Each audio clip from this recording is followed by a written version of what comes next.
জাতিসংঘের টেবিলের ওপর খুশি দিয়ে আর্তনাদ করে উঠছেন ফিলিস্তিনের রাষ্ট্রদূত রিয়াদ মনসুর।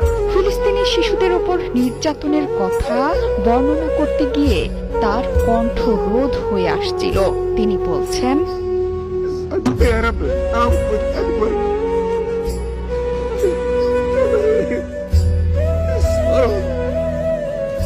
আমারও নাতি নাতনি আছে, তারা পরিবারের কাছে কি সেটা আমিও জানি। ফিলিস্তিনের এই পরিস্থিতি সহ্য করা স্বাভাবিক মানুষের ক্ষমতার বাইরে।